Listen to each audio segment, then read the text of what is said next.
Bonjour, nous sommes le jeudi 27 février 2025 et le sujet est le nouveau SSD de Samsung, le 9100 Pro, qui a la particularité d'être en PCI Express 5.0, la toute dernière norme, et également décliné en 8 Teraoctets.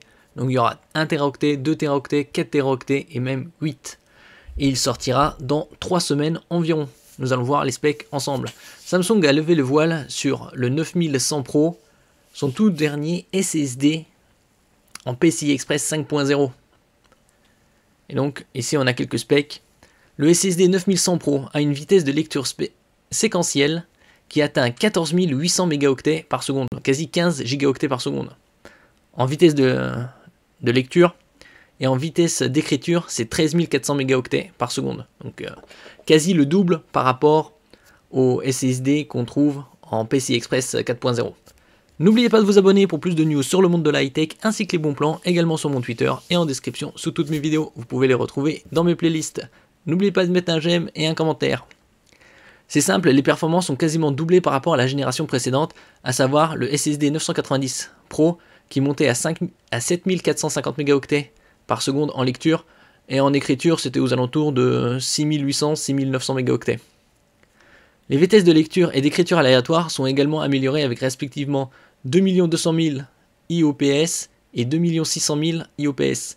Samsung assure par ailleurs que l'efficacité énergétique est supérieure de 49% par rapport au modèle précédent grâce à une solution de gestion thermique qui a été améliorée avec des vitesses de transfert aussi imposantes. C'est une nécessité. Après, en ce qui concerne le gaming, même le PCI Express 3.0 c'est largement suffisant. Faut pas oublier que le PCI Express 3.0 permet des débits théoriques jusqu'à 4 gigaoctets par seconde. Dans la pratique, on trouve des SSD aux alentours de 3,5 gigaoctets par seconde en lecture et en écriture. En ce qui concerne le PCI Express 4.0, qui est de plus en plus présent, on trouve des SSD avec des performances très élevées, par exemple 1 Teraoctet aux alentours de 80-90 € et des vitesses de lecture de 7,3 gigaoctets par seconde, tandis qu'en écriture c'est 6,6, 6,8 voire 7.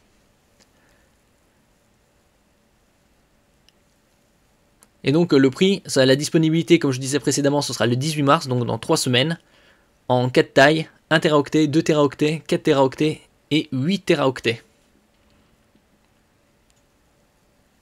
Et donc d'après les prix aux États-Unis, ça sera d'abord 200 $ pour le 1 Teraoctet, c'est des prix indicatifs, 300 $ pour 2 Teraoctets, 550 $ pour le 4 Teraoctets. Le tarif pour le modèle de 8 Teraoctets n'est pas encore communiqué. On pourrait extrapoler et penser que on passe de 1 Teraoctet à 2 Teraoctets plus 50%, de 2 Teraoctets à 4 Teraoctets, c'est presque pas loin de 100%, 2 fois plus cher. Donc 8 Teraoctets, probablement 1099, voire 1199 $ aux alentours. Merci pour votre écoute et à la prochaine.